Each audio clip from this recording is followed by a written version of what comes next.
check out the new synthesizer case I just made. But there's a big old hole there. We've got to fill it up with something, eh? And something that I've wanted in my rack for a long time is a standalone analog to digital converter, because when you convert an analog signal, a single signal coming down a single wire, into a binary number, each bit can be sent out separately as an on-off signal, and you can send that out parallel to control all sorts of things. Like, for example, my relay modules down here, which are being controlled by the number generated on this Music Thing modular Turing machine. And if I plug the clock in,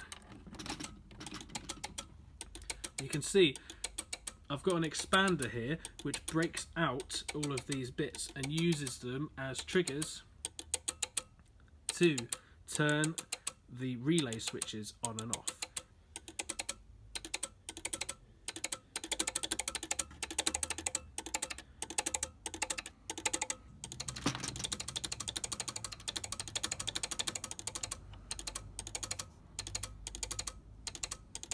And I can also use those binary outputs to trigger something like a drum machine. So from a single voltage input, you can actually generate drum patterns and lots of other stuff that we're going to get to. Oh, I hope you're excited to get deep into some modular electronics wizardry today.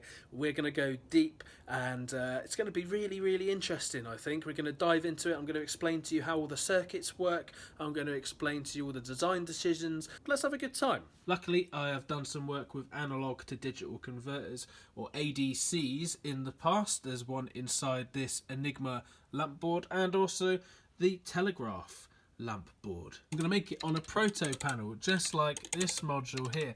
I'll make my own. You can download the Gerbers on my Patreon, or you can buy panels like this from people like Jack at Beat Boop. There is a link in the bio. These are perf boards, so unlike a strip board where the rows are all electrically connected, each individual pad here is isolated from each other, and you have to make all of the connections yourself. Has its advantages and drawbacks. It can make for quite compact circuits, which is good. Here's some nice older style prototype boards here. I've seen one just like this used in the back of an old Ferranti computer in the Science Museum. This one, by the looks of it, might have been designed for wire wrapping. I don't really enjoy using microcontrollers, so we're going to use this chip here, an ADC 0820.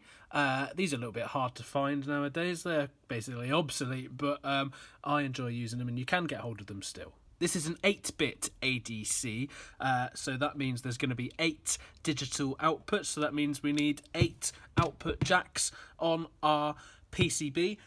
So that's what I'm going to start with. I'm going to get some jacks and figure out where they go. This is the hardest bit of a lot of projects, is just figuring out where to start and get over that initial overwhelm.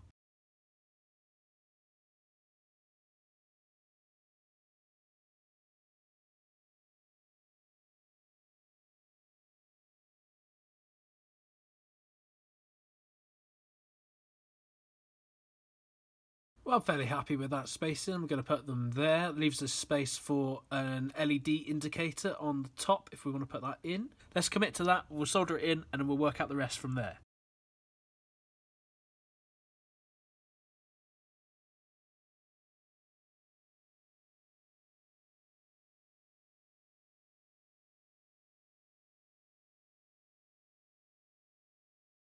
We've also got a jack now for the analog input and the clock input, and if you're ever unsure of where to put stuff on a proto board to make it look nice, just go with some symmetry, and it will look like it was intentional, like you knew what you were doing. Now, luckily, I have already worked with analog to digital converters, so I've got little fragments of circuits that hopefully will help speed this up. We can stick those together, and hopefully they should all work together. We will see soon enough. We've got the Telegraph lamp board to pull from. We've got the Enigma lamp board, and we've got my quad 2 input logic gates as well. That's going to provide the little handy circuit for our clock input.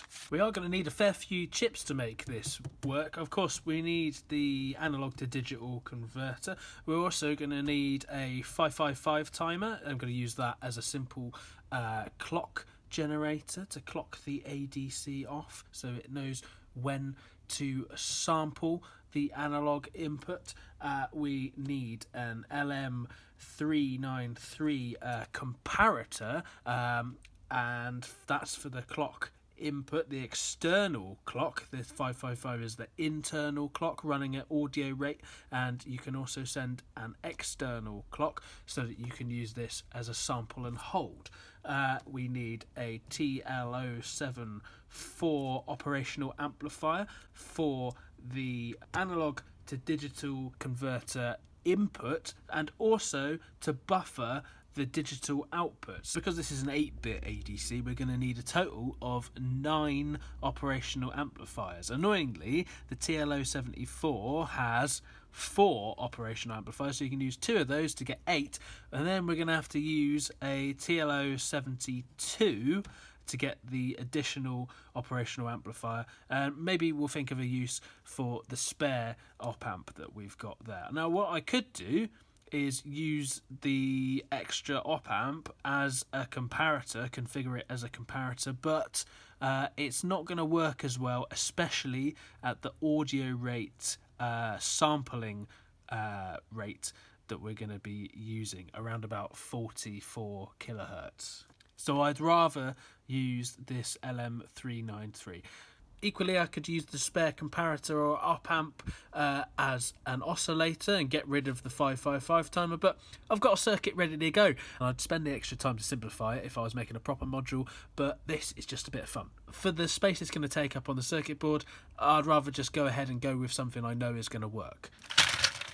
I've got some IC sockets here. Let's set this out so that the elements of the circuit that need to be together are close together. If you're already on my Patreon, you would have already downloaded these handy cheat sheets that I make. A load of useful electronics things that are easy to forget, good to have on a single page so you can refer to them quickly. On the operational amplifier configuration sheet, you can see one of the configurations is a buffer. An op-amp buffer in this situation is going to solve a load of problems for us. It's seemingly really simple. It literally takes the input and just replicates it exactly on the output, and you think, what's the use of that? It's not doing anything. Well, first of all, it's converting a high impedance input to a low impedance output. We'll talk about that a bit more later, why that's useful. It's also going to protect the elements of our circuit that can't handle the extremes of our Eurorack modular power supplies. That's minus 12 volts to plus 12 volts. It's going to shield those from outside things being plugged into these output jacks. Just because this jack says out doesn't actually mean electronically that all of the traffic is flowing in one direction. You have to protect the elements of your circuit that are a bit more fragile. And the direct outputs from our analog to digital converter are not actually capable of supplying a lot of current. If you want to find out the exact numbers, you can refer to components data sheet. That is the place to go to find out these numbers. But the operational amplifier actually has a hell of a lot more oomph, so it's going to be able to supply a load more current downstream to whatever we're going to plug into these outputs. Well, something simple like a diode might seem like a good option to protect our analog to digital converter from currents coming into the output. It's not going to give us those added benefits of a boost in current and low impedance. And actually, because of the fact that diodes block current in one direction, which could be useful in protection circuits, it actually gives us an undesirable effect on the output, because when the ADC output here on this side of the diode switches off to 0 volts, on the other side of the diode you're not actually seeing 0 volts because current can't flow through the diode down to ground, right? You're just actually seeing a wire that's disconnected. So the output is not going between 5 and 0, it's going between 5 and just off, disconnected. And if the input stage of the next module in the chain doesn't have a pull down resistor or something to control the input when there's nothing connected into it, you might get undesirable, weird, random effects. It would have to be a badly designed module, but they are out there, and so you got to account for that in the output stage of your module. The brilliant thing about Modular is that you can plug your machines into anybody else's machines, but it also has its pitfalls, and so you have to account for bad designs in your designs on the inputs and the outputs. There is a drawback with the buffered outputs because the TLO74 operational amplifier is not a particularly fast operational amplifier. It's not going to react extremely quickly. In reality, the switch between 0 and 5 volts isn't instantaneous. There is a slight slope, and different operational amplifiers have different slew rates that determine how quickly they can react to the input. If we wanted really fast, accurate representation of our ADC outputs on the output, you'd want to use a comparator, not an operational amplifier. But the speeds that we're running this at are not super fast. There are much faster op amps we could have used instead of the TLO74, even ones with the same pin out. So if there is a problem in the future, we can just swap them out. But I think the TLO74 is actually going to do a pretty good job because we're not driving it right to its rails. So it's being powered off of plus 12 volts and minus 12 volts. But we're only using the range between 0 and 5 volts. And op amps only really get slow when you get close to their rails. The main reason I went for op amps over comparators or transistors is because of the simplicity. Just a buffer circuit is literally a wire. That's all you need. Are you getting the point that there's a load of different ways to do the same thing? And that's the beauty of this kind of modular scene, is that everyone's going to have their own take on it.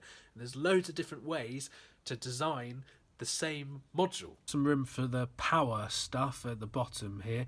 We're going to put our comparator here, which is connecting into this jack, and the ADC input into here. And now we have the ADC and the 555 timer that is going to serve as the internal sample rate clock. Right, let's put this power header on the back side of the module so we can plug that into the ribbon and power of our Eurorack case. I'm also going to add some reverse polarity protection with these Schottky diodes. So these will mean that if I plug the ribbon cable around the wrong way, it's not going to fry all of my chips, because these diodes will only let current flow in one direction. And I'm using Schottky diodes, these BAT42 diodes, rather than using a signal diode like a 1N4148, because these have a lower voltage drop.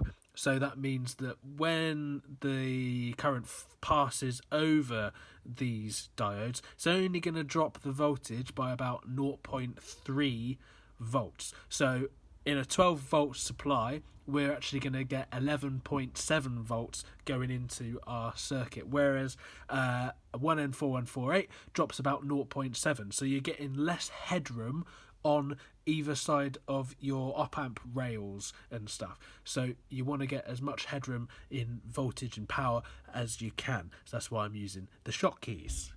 There's a load of different ways people do this. They have heated arguments on forums about this. This is the way I like to do it. On these proto boards, you can use the legs of the components as wires to reach across over to there.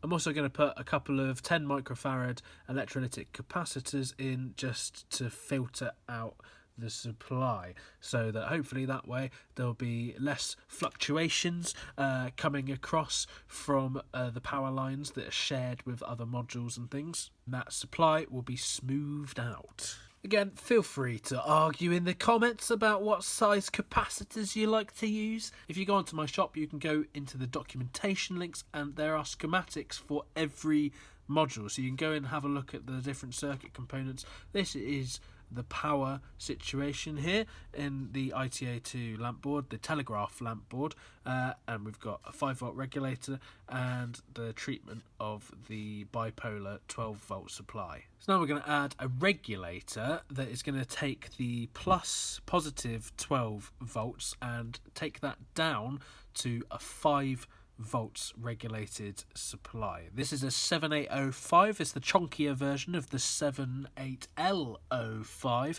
That can only handle about 100 milliamps. I think this can handle a lot more, and it's very important that this can supply enough current, because these ADC chips, they're very, very fussy. They're very fussy, and it's also the reason why I've chosen to power as much as I can off of 12 volts and leave this 5-volt supply for the ADC alone. So the 555 chip, that is going to be powered off of 12 volts, and then we're going to take the output down to 5 volts so that it's compatible with this chip, but we're not draining the power from this regulator, if you see what I mean. You can see the plus 12 volts and minus 12 volts, and then the ground. We're going to connect all of these ground points together because it's good to have the current flowing through all of the cables, the ground cables, in the ribbon cable. It's only thin little wires, so the most ground connectivity you can get, the better for the circuit. And you can see that coming through, and it goes through there. We're using all the legs of the diodes and stuff here to connect it across. So then going across to our regulator, we got the plus 12, we've got the minus 12 out here ready to connect to other stuff, and then we've got ground over there. And as I poke stuff through these holes, we can solder it also onto those legs going across, and that's going to be how we connect our circuit. I quite like this method on the proto board. It makes quite compact circuits. And you will have noticed I've not bothered using a heatsink on the regulator. It should be okay.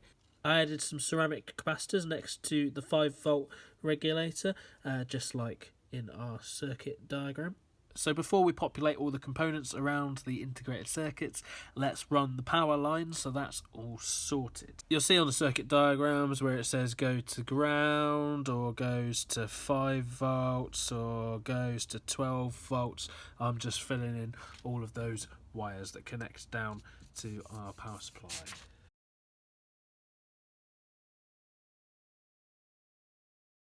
Yeah, there's the power and the ground lines daisy chained up to where they need to be. Let's start filling in all of the circuitry around these sockets. We start with the ADC itself. There we are. So now I can talk a little bit more about how this ADC chip works. It's an 8-bit ADC, so that means it's got 8 logic digital outputs here, ranging from 0 to 7. So in digital logic, we don't start at 1, you start at 0. So 0 to 7, but there are 8 bits. Yeah, just to confuse you. There's a good reason why. But so that means that each one of these outputs, each one of these bits can either be on or off, and across the whole 8 of them, there are 256 possible combinations of on and off. So this particular chip can only handle a 5-volt power supply. So that means that really you want only to be seeing voltages between 0 and 5 volts on any of these inputs and outputs. And pin 11 here and pin 12 are the reference pins. This is setting the voltage threshold, the lower and higher threshold that it's going to be sensing between on the voltage input, pin 1 here, to determine the number, the binary number that it's going to represent on its digital outputs. Okay, so let me explain that more. So the lower threshold we have set at ground, and the higher threshold we have set at 5 volts. So we're using the full range of the chip's power supply here. And if you send 0 volts into V in, all of the bits are going to be off and going to be representing 0.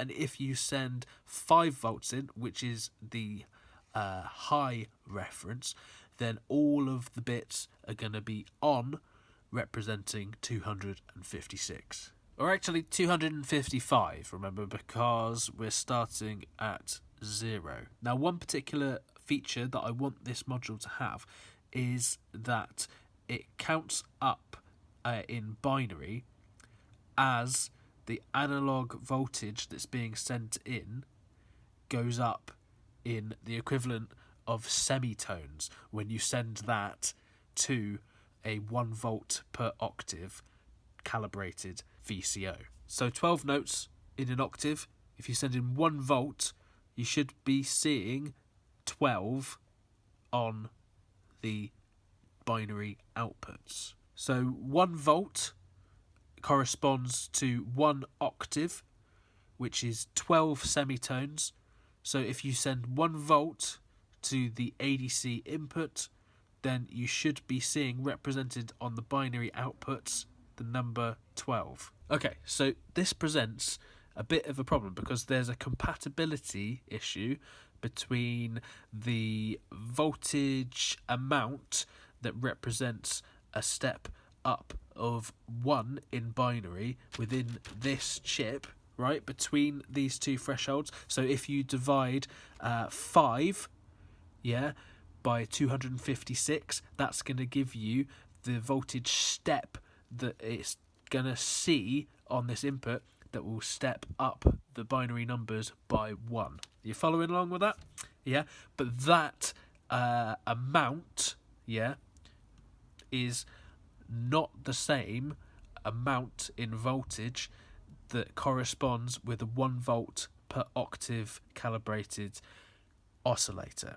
Okay, because if you're dividing 1 volt by 12 semitones, that voltage is a lot more than dividing 5 by 256. Both are semitones in their individual systems, but they're not the same amount. So we need to scale down the input from our modular system so that it corresponds with what this ADC understands as a semitone. That's why we have an input stage, this stage here, that's based around an operational amplifier. It uses a voltage divider to scale down that 1 volt per octave calibration down to the level that we need for our ADC.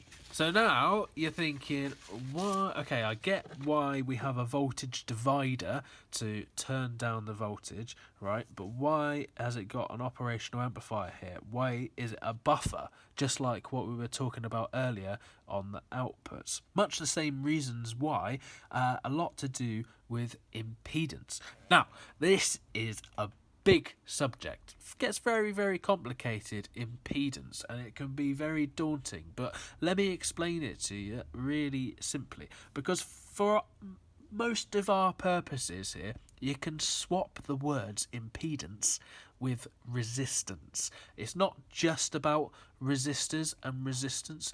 Impedance is also to do with capacitance, which is specifically called reactance when you're talking about it in an impedance context. And there's a load of other stuff to do with imaginary numbers and all sorts of bonkers things. But honestly, for our purposes, really, we can just think of it as to do with resistance. And if you've watched my DIY synthesis episode on resistors, we talked in depth about how voltage dividers work.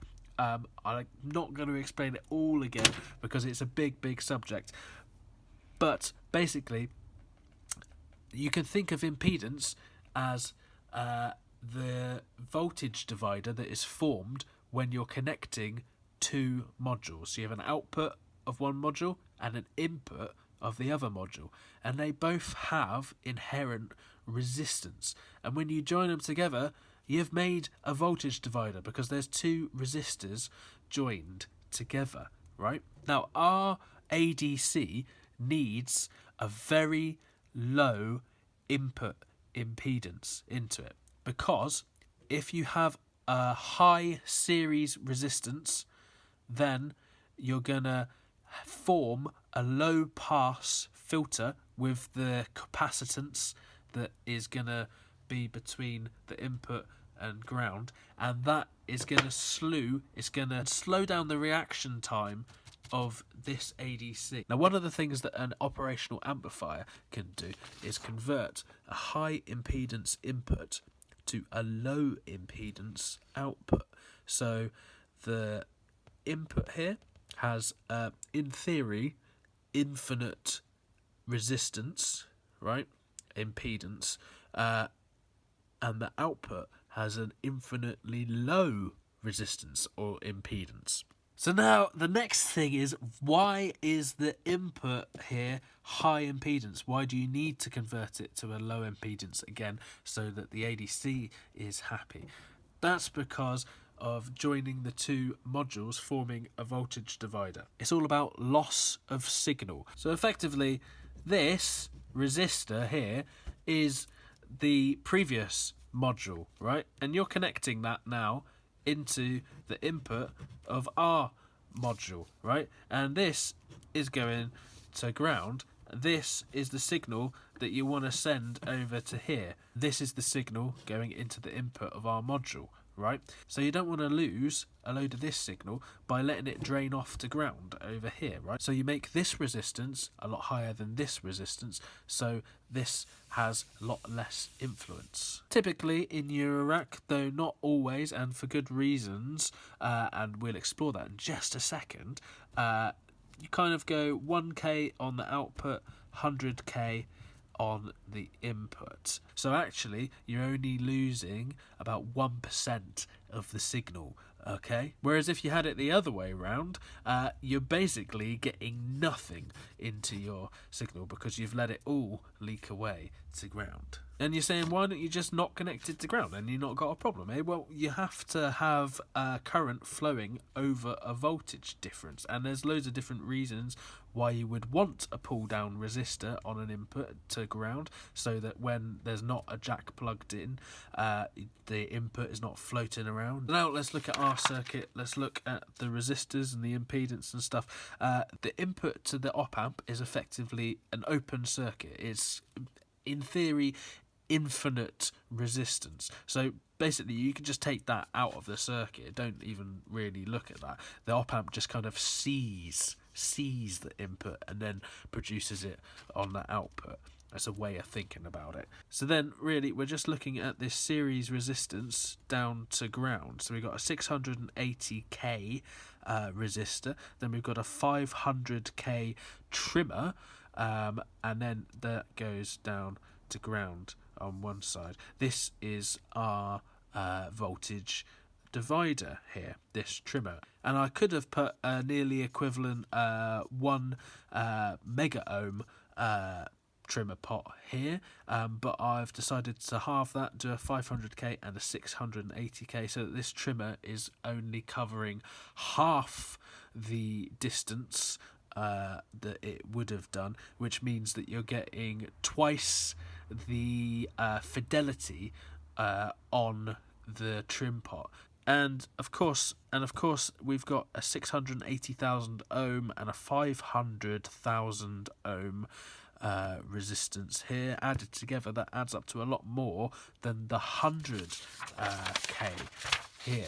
The reason for that is because we're dealing with control voltages for pitch, and tiny deviations in control voltage are very, very noticeable with pitch, at least if you've got a good ear. So we need a more extreme version of this where the impedance of the output of the previous module has even less of an influence over the signal level, okay?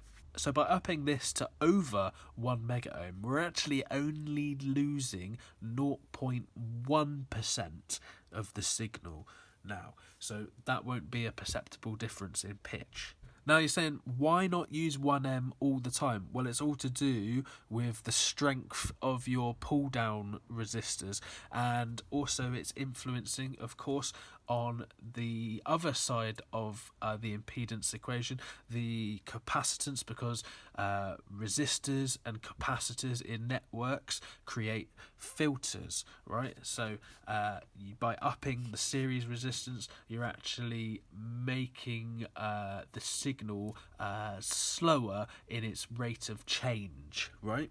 Which is bad for our ADC. So there's a sweet spot. Right?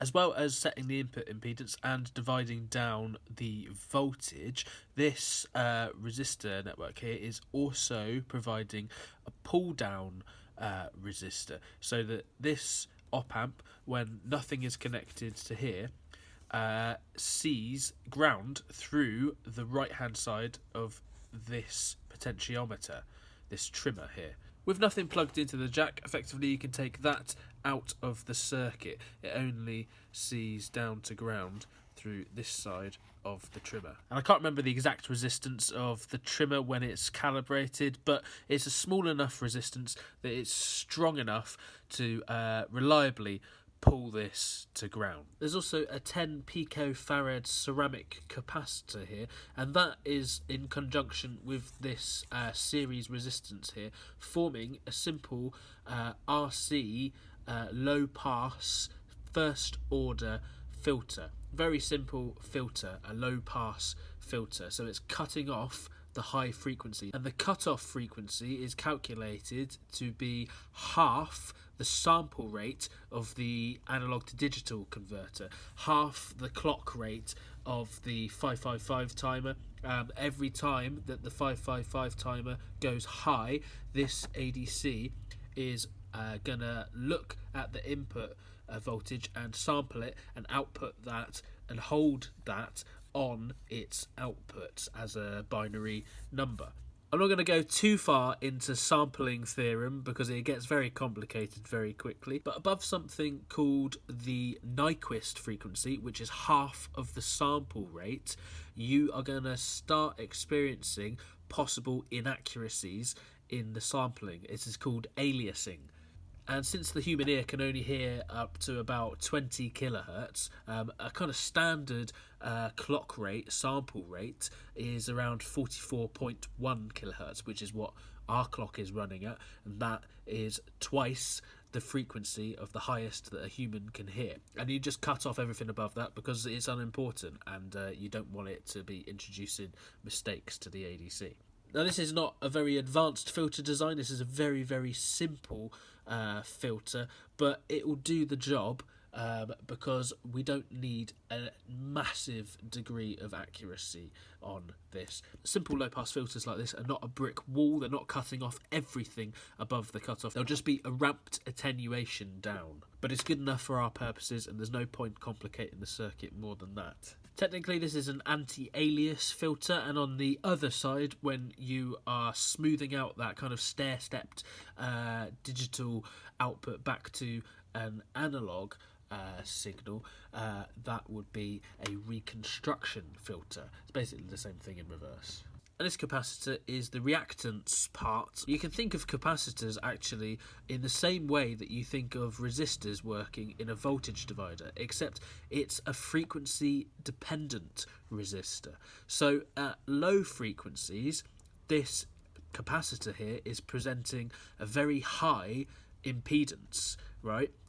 It's not letting any signal leak through it down to ground. But at high frequencies, it's presenting a low impedance, and it lets high frequencies, go down to ground. And obviously there's a gradient to that. So this really simple passive component is in effect detecting the frequency, and when it goes too high is turning down an attenuation knob. You might also be thinking, why is this not AC coupled? This is DC coupled. That's because I want to use DC signals in this as well as audio signals. I want to use control voltages and audio. So let's talk about what's on the other side of the operational amplifier here. Obviously the output of the op-amp is just mirroring exactly what is coming in to the non-inverting input from this voltage divider, right? And we want, going to our ADC. You can see the tag here, plain text ADC. So at this point goes to pin 1 on our ADC, the input. We want going to the ADC only signals between 0 and 5 volts. Okay, so we need to make sure that we're not sending anything below that or above it, or it might fry the chip. And a feature of this module I want is that the ADC can detect negative as well as positive voltages. It needs to be bipolar. So we have 256 possible numbers that can be represented on the outputs of the ADCs, and so we're going to split that in half so that we have 128 negative semitones that can be displayed and 128 positive semitones that can be displayed, and 0 volts will actually be in the middle of the range of the ADC's binary outputs. Yeah, you're following along? And if you know your binary, in an 8-bit binary system, if you just turn on the 8th most significant bit, that is going to be halfway in the range of 256 outputs. So what I've done here is I've used another voltage divider, so we're offsetting the input so that 0 volts on the input will actually be 2.5 volts, which is halfway between the reference rails here. You see what I mean? Half of 5 volts, 2.5 volts. So when you send 0 into here, this voltage divider here, which has got 5 volts coming in one side, if you put 0 there, and this is exactly equal on either side of the divider, then you're going to get 2.5 volts out the middle, right? And that is going to turn on that 8th bit. Now, if you crunch the numbers, you will work out that at the voltage increment that we have set with this voltage divider that satisfies the increments on the binary outputs, so that they step up 1 every time we send in a 1 volt per octave calibrated semitone into this input. You will work out that 128 of those voltage increments, that actually takes us over the 5 volts. Okay, so to protect our ADC inputs, we are also using some clamping diodes here, these Schottky diodes. I'm using Schottky diodes for the same reason as we used them in the power supply, because they have a lower voltage drop, so they're going to work sooner. They're going to work when we go 0.3 volts over this 5 volt threshold. See, we've got this BAT42 diode connected between the ADC input and 5 volts. So if the voltage at this point goes over 5 volts, this diode is going to start conducting at 5.3 volts and it's going to sink it away down to 5 volts and clamp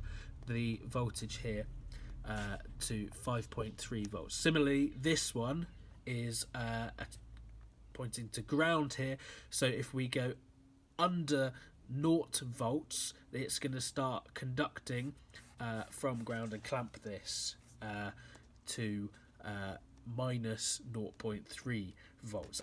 And the ADC can handle voltages just about 0.3 volts outside of its power supply rails. Okay, it's also got its own internal clamping diodes, but it's good to have external ones to relieve the strain on those ones that are inside the integrated circuit as well.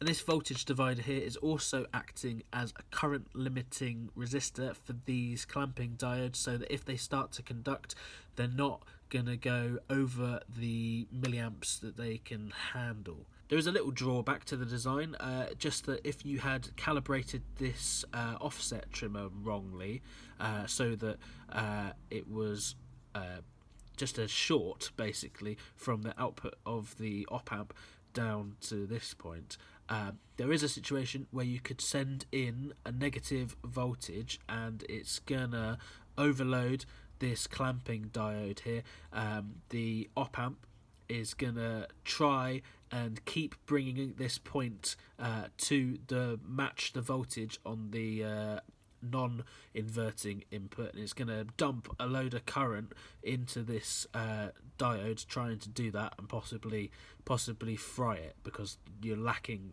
the current limiting resistance here. But I think it's fine. it's okay, and the TLO74s are very, very resilient, and these handle about 200 milliamps, so you know they're not going to fry immediately. I think I worked it out to needing about a 60 ohm resistance there, so maybe in a finalized design I could put a little resistor just in series on this side, and then you can trim the trim pot to account for that also, which I think is probably worth doing, because then you have the option of calibrating this so that it can be unipolar. And yes, I did say that the ADC needs to have a low as input impedance as possible, but a 1K is okay. I did the maths with the internal capacitors that are inside the sample hold circuit in here, and a 1K series resistance is fine. We're not going to hear a pitch deviation. Okay, phew. So I think we just about covered this. There's lots of different ways you could do this. There's a lot more complicated ways that you could do this. This is really a quite bared back, simplified version of it, but it works perfectly fine, so why overcomplicate things? So let's populate all the components around the input stage. That is done. So now we're going to concentrate on the 555 timer that is providing the sample rate clock for the analog to digital converter. This is it down here.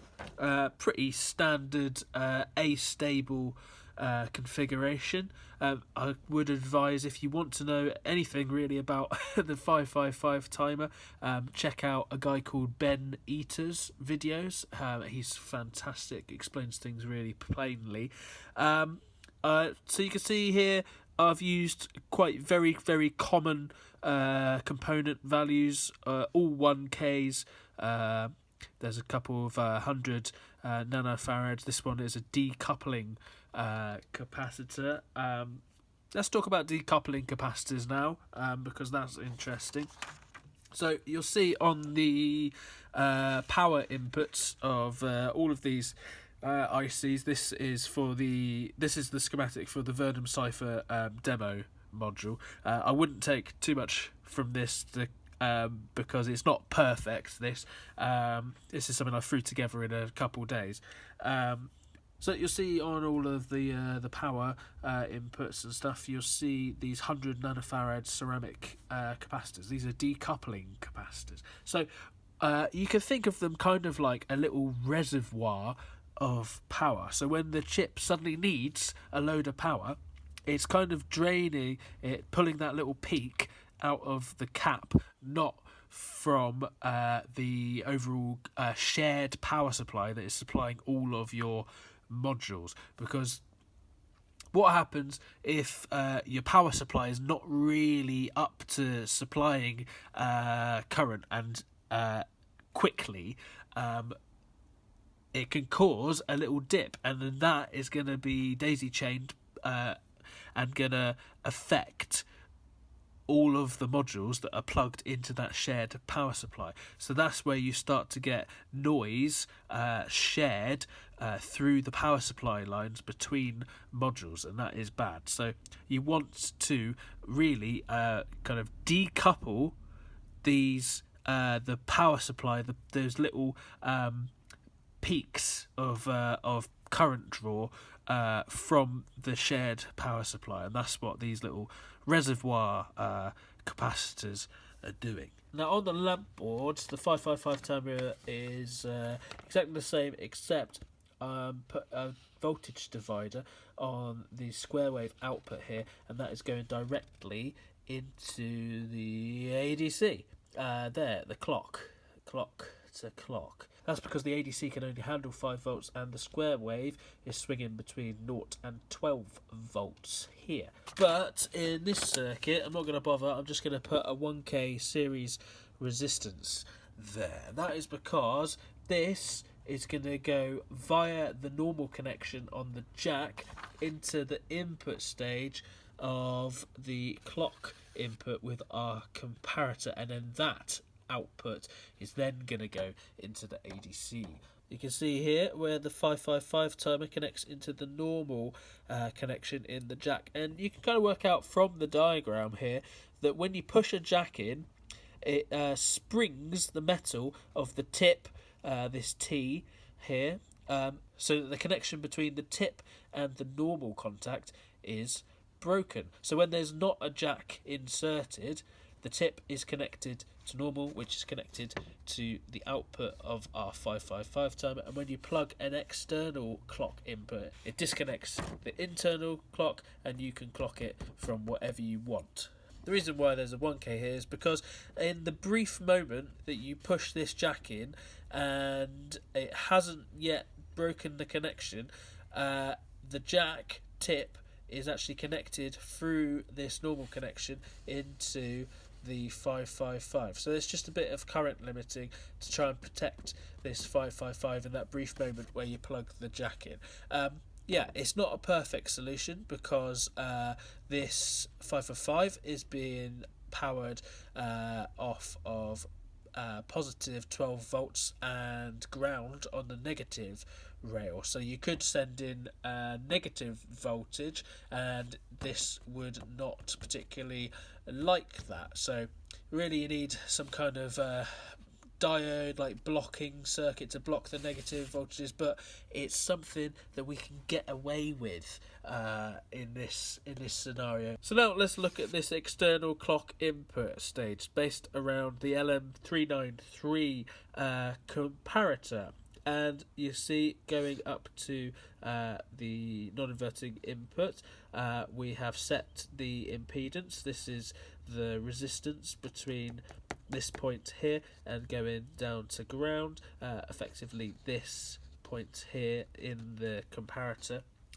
is infinite impedance, so you can kind of just ignore that. We'll talk about this path around here in a little bit. So at the moment we're just really seeing a series resistance of 101 kilo ohms down to ground. The LM393 is powered off of a single-sided supply, positive 12 volts. So that means you don't really want to be sending negative voltages into it. So we have again a clamping diode, a BAT42, and the 1K here is just acting as a current limiting resistor for when this diode starts to conduct. Because it's so much smaller than this 100K, it's not forming a gigantic voltage divider at this point. The output stage of whatever module we're plugging into this clock input should have an output impedance of about 1k, so it's going to be about 2k on this side of the voltage divider and 100k on this side, so we're not losing that much signal at all. And since this is a gate signal, not pitch control voltage, it doesn't matter so much. We don't need to be completely accurate or anything, just enough signal reaching this point that the comparator does its thing. And of course, because we have this 100k going down to ground, that is acting as a pull down resistor when nothing is connected into here, so that the output of the comparator is reliably going to be low when nothing is plugged in. Though of course we have the normal connection from the 555 timer coming into it. Remember again, this is not the circuit diagram for what we're making. This is from the Vernum Cipher module, so there's a load of extra stuff here that you don't need to worry about. So if you don't know what a comparator is, it's quite a good clue in the name. It compares voltages on either of its outputs, and depending on which one is higher, it will output a state, either high or low, and different comparators do that in different ways. So you've got a reference here, we're sending about 2.5 volts to that. So when the voltage on the non-inverting input is less than 2.5 volts, the output is going to be low, okay? And when it's above 2.5 volts, the output is going to be high. Now, different op amps go high and low on their outputs in different ways. If this were a push-pull output, for example, it would sink current to its lower power supply rail when the output is low, and it would source current from its positive power supply rail when the output is high. This particular op amp, though, does something different. It's very good for our particular application because the clock input of the ADC doesn't want to see voltages outside of ground to positive 5 volts, and the output of this particular comparator, when low, sinks current to ground, but when high, the output actually just goes into high impedance mode, so it effectively disconnects the circuit, so you can disregard the op amp when the circuit is high. And if we look here, we've got positive 5 volts coming through a 1 kilo ohm resistor, and that's connected to the output. So when the output is low, that 5 volts is going to get sunk down through the comparator, through this 1k current limiting resistor to ground, and this point is going to be ground, right? But when this goes high, this is just out of the circuit, so then the plus 5 volts is not going anywhere, and this point becomes plus 5 volts. That makes the LM393 really flexible for all kinds of conversions of voltage thresholds between different chips and stuff and the outside world. Very, very useful chip. Now let's talk about this up here, this 47k resistor. This is a hysteresis. It's a type of feedback from the output, and on this side of it, it's forming a network with these other two resistors. You've got the 100k going to ground, you've got the 1k coming from our signal coming in, and you've got the 47k coming from the output of the op amp. And so all of those, depending on the ratio between them, are going to influence what voltage is at this point on the input of the comparator. Okay, so why is that useful? Well, imagine we have a clock input coming in here, right? And that goes between, say, 0 volts and 5 volts in an ideal world. In a real world, it's probably actually less than 5 volts, which makes this even more useful, you will see. But that's swinging between two voltage thresholds in a square wave, right? But it doesn't go immediately up or down. There is a slope, there is a ramp up and a ramp down. There is a rise time and falling time, okay? And so at some point the voltage on the non-inverting input is going to cross over the voltage reference on the non-inverting input, and that's going to change the output on the comparator, right?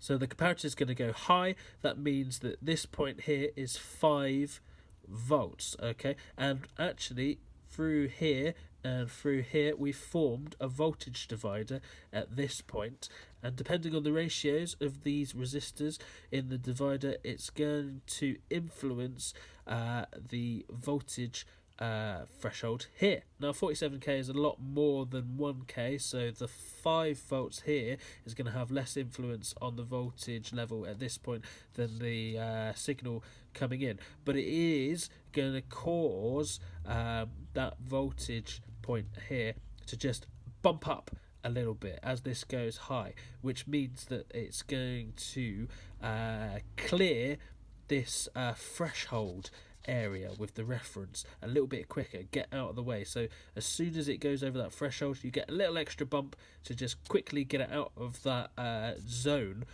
of indecision, you could call it. That way you get cleaner switching of the comparator, and you're not wobbling about as it passes through this voltage threshold. And you know, in the real world, the reference might not be a perfectly steady voltage, so that could cause momentarily, very fast, the output to quickly turn on and off very quickly and start oscillating, which you do not want. One thing I might change on this is the fact that the current limiting resistor here could probably be a bit bigger, and you'll get away with that. The advantage of having a smaller current limiting resistor is that you can switch faster, because of course this is a series resistance, and any kind of capacitive coupling to ground is going to form a low pass filter. Okay, so we have now sorted the stuff around the comparator and the 555 timer. The next step is to sort out all of the buffers and all the connections across from the bits coming out of the ADC to them and then to the jacks. And in between the buffer and the jack, I want to put an indicator LED on each of the outputs. So I'm going to do that in a bit of a bodge way, but it'll work fine. So we have our buffer here, and then I'm just going to put a 1K resistor there to act as a current limiting resistor for an LED, which is here going down to ground, and then we're actually going to add another 1K before the output.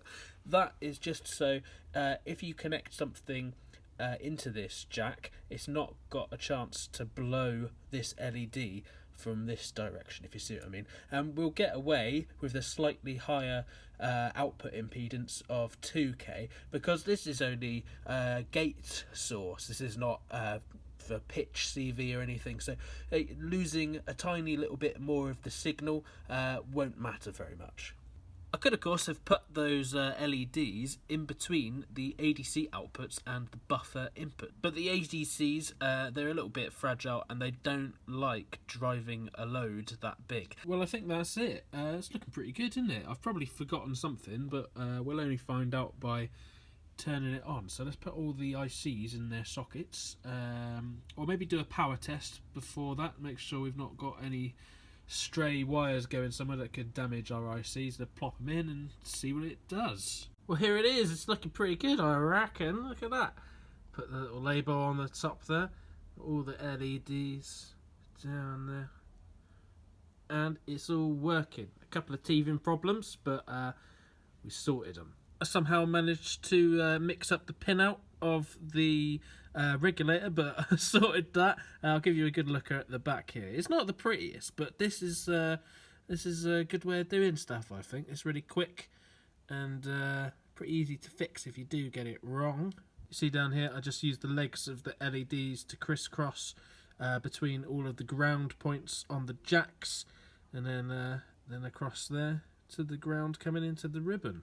Yeah, it looks nice with all the multicoloured cables. Took a few shortcuts just because this is a hack together project. One of the skills I think is useful to acquire in Synth DIY is knowing in which situations what you can get away with actually leaving off of it and not overcomplicating things. So I didn't bother with a lot of the decoupling capacitors. It'll be fine, it'll work without them. So here it is, and I've got a triangle wave LFO going into it, so you can see as the amplitude of the LFO goes down, it counts down in number and then goes back up again.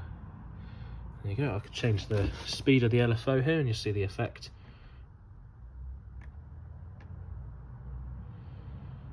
To the point where it's going so fast you can't see the LEDs turning on and off. And I've got this calibrated at the moment, so it's in bipolar, so that the LED there is on when the voltages are positive. Now what we can do is plug these binary outputs into the 1606 electromagnetic switch modules here. These have got a clicky clacky relay, and Just can switch them over. See there, when that LED goes on and off, it turns the relay on and off, and we can make drum beats like that. So put that one in there. And then, I don't know, why not go there?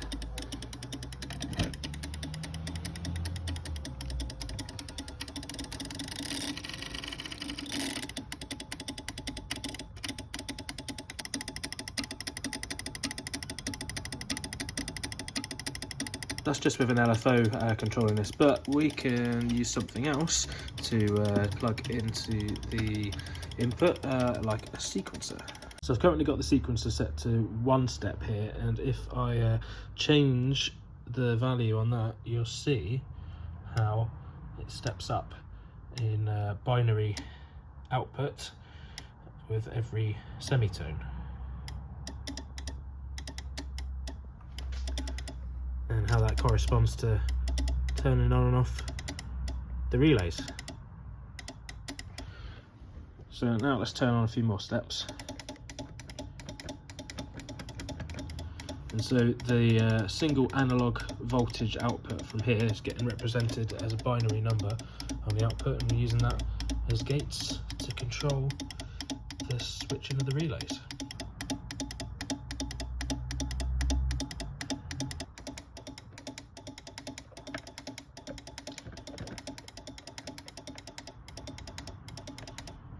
And you can use your imagination. I mean, the amount of things that just put out a single analog voltage that you can now use as a source for drum patterns. Now we've got it controlling the drum voices.